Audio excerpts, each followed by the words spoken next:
Okay, students. So our third and most important, very important point is now concentration of substance means or substrate basically, not substance. Concentration of substrate molecules. Now let's take here example and try to understand it that how it is a factor or how it affects the enzyme activity, right? Now enzyme plus substrate that makes some product, right, or enzyme substrate complex and then change into product. And as we know that enzyme has some active sites, right, those active sites to which a substrate binds. So here I am taking randomly a number to make you understand that why what is how this factor works. So suppose we enzyme has many active sites and I'm taking here it has thousands pocket where substrate molecules can put. Now in your reaction you have added only 100 substrate molecules, only 100 molecules. What will be your product? Now your product will be only 100. Now again enzyme has 1000 same same reaction is going on. So after this you are now next in next lot or in next round you are adding 200 substrate molecules. How much product will be formed? 200 molecules will be formed. Next you are taking 500, so 500 molecules will product will be formed.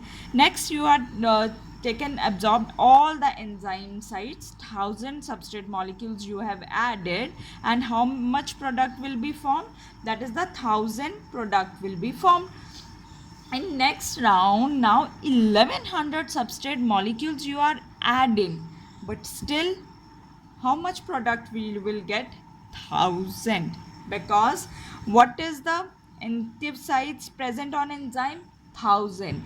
So even if you can add if you add 2000 molecules of substrate or 1500 molecules of substrate, but because it does not have enzyme does not have pockets to take all these substrate, it does not have active sites, so only though that much product will be formed in which the enzyme has active sites. Means if enzyme has 1000 active sites it can form product only for the 1000 molecules. After beyond that if you keep on adding substrate molecules still there will be no use, because all the places, all the pockets, all the active sites of enzymes, they are now completely occupied, right? So let's show it with graph. First I am showing it with the normal graph. Now I have added here substrate concentration and against the enzymatic action. Now as you can see that this graph is going like this now, and this point is that that point where all the active sites of enzymes are now occupied. After this rate of enzyme activity becomes steady means now there is no change in enzyme activity. How can you observe some change? Because now there is nothing to change, all the pockets have occupied, all the active sites are there completely blocked, so now the enzyme activity will be no change, it will become steady, right? So I hope you are clear with that point. Said that even after you can add your substrate molecules only depending on the active sites which are present in an enzyme, after which there is no change in the product. Now let's see it with the velocity of the substrate molecules. Same, now here we are taking this graph and you need to understand this graph very carefully. Now here I am taking, as you can see, now I will show it with the colors. Here this on x-axis I have written here substrate concentration, right? And on y-axis we have taken you can see this orange words, enzyme action or velocity of reaction, which is V, right? That you can write down on y-axis. Clear? So this graph you have to make. On one x-axis substrate concentration, on y-axis enzyme action or velocity of reaction. Now on x-axis I have taken few numbers or concentration like 1 gram, 2, 3, 4 gram, 5, 6, 7, 8, right? With the green pen I have written here. Now as it is the same graph, right, that we just draw the same graph, but here now what is this point? This point shows where all the active sites of enzymes are occupied. Now this point you can see this dotted line which I am drawing right now and here. So now this is the V max because this is the velocity of reaction, so we are calling it as V max. So what is the concentration here? This is depicting the 4 grams. So what does this, only this stage is showing it to you that at concentration of 4 grams all the active sites of enzymes are fully occupied, and beyond, if the concentration of substrate is still increased, there will not be any change in the enzymatic action, or there will not be any kind of enzymatic action. Clear? Now let's move to its half. What is half of 4? Half of 4 is 2. So that means half, at which half means this is the fully occupied state. So half is that situation in which the half of the pockets are occupied. So we are calling it as V maximum by 2. I have written here clearly so that you can note it down. V maximum by 2, in many books you will find it as half V maximum. And what is 2? 2 is that 2 gram at which this is known as the half of the concentration of substrate, right? So half V maximum or V maximum by 2, we have its another name also, that is also known as Km, Michaelis constant. Very important point, Michaelis constant. So when half of the enzyme is covered with or half of the active sites of enzymes they are covered, that is what is the velocity? V maximum by 2, and concentration is 2, right? 2 grams, and the constant is known as, here V maximum by 2 is also represented as Michaelis constant. So if I ask you that what is Michaelis constant, Michaelis constant is that concentration of substrate at which half the maximum velocity of enzyme is attained. Why I am writing here half and the maximum? Because what is this? This is V maximum by 2, half, right? At which half the maximum velocity of enzyme is attained. So this graph shows the velocity of a reaction or enzymatic reaction at the complete active site and at the Michaelis constant, means half the maximum velocity. So Michaelis constant is concentration of substrate at which half the maximum velocity of enzyme is attained. Now this same graph is asked in exam. We gave you same graph, and even in NEET question same graph is given, but with the 2 lines, right? I'm going to solve this, going to make you understand that how this comes in exam or how this asked in examination. So now you can see here that what is this? This is the same graph, right? On this x-axis you can write down here the substrate concentration, exact the same graph, but I don't want to write maximum things because otherwise you will not be able to understand. As you can see, there are 2 lines, one is green and one is the blue line. The blue line is same, but I am given it name enzyme A, and green line we have added the new. As you can see now, it has lesser V maximum and lesser V maximum too, that is the enzyme B. The question comes is that which enzyme has higher affinity towards substrate? First thing that comes in mind from this question is what is affinity, right? Affinity, if for a layman I have to take that, affinity is kind of binding at which substrate molecules they form a bond with active sites of the enzyme. So what is the question? One more time you can see that which enzyme, there are two lines for the different enzyme, enzyme A and enzyme B. So we have to find out that which enzyme has higher affinity towards the substrate, right? Now affinity means attraction of substrate molecules towards active site of enzyme.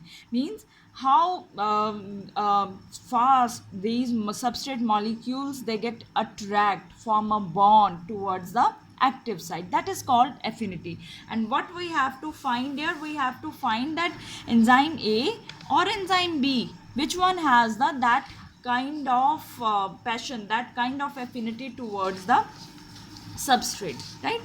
Now let us talk about first enzyme B, because we have talked about in detail about that enzyme A, right? But let's talk about enzyme B. First, you have to always, when this kind of question asked in exam, you have to see the Michaelis constant.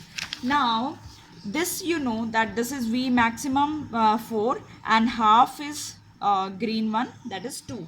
Now let's see here for enzyme B. As you can see that this one is the maximum, right?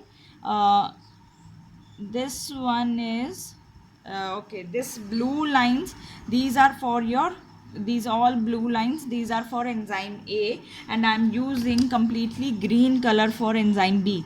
So as you can see, this is maximum. I have written here because there was no space, so I have written here with the arrow. This is the V maximum with the green for enzyme B, and this one is V maximum half for enzyme B. Now as you can see, this one is V max and this is V max for enzyme A. This is V half for V maximum half for enzyme B, and this is V maximum half for enzyme A. Means it is very less in case of enzyme B as compared to enzyme A, right? So Michaelis constant is very less. So how does this, which concept works here? Lower the Michaelis constant, higher is the affinity, higher is the binding, higher is the attraction. So lower is the Michaelis constant, higher is affinity of substrate and enzyme. And you can see in graph that enzyme B has very low Michaelis constant, that is Km, as compared to the enzyme B. So which means, according to you, which has higher affinity? It is enzyme B. So which means enzyme B has higher affinity of substrate and enzyme. Means it can form a stronger bond and faster bond first, because its lower its Michaelis constant is lower. See, at first it will go first. Now see, is Michaelis constant is for enzyme A was 2 and its Michaelis constant is somewhere between this point, that is 1.5 you can say, right? So 1.5, this will occupy first, or 2 will occupy first, or I will say in other words that 1.5 can occupy the pockets first, or 2 gram can occupy the pockets first. No, 1.5. So lower the Michaelis constant, higher is the affinity of substrate and enzyme. So enzyme B has lower Km, so that's why it has higher affinity of substrate and enzyme. The last one is inhibition of enzyme action, that is the last factor. And now inhibition of enzyme action. Now see, yes, there are so many so many things which can inhibit the enzyme action. So that is why we are saying that activity of enzyme, it is sensitive to presence of specific chemicals which can bind to enzymes, and we are calling those chemicals as the inhibitors. It can be chemicals, it can be molecules. So inhibitors are those chemicals or molecules which compete with your substrate. That is why this is explained with the mechanism which is called competitive inhibition. What is competitive inhibition?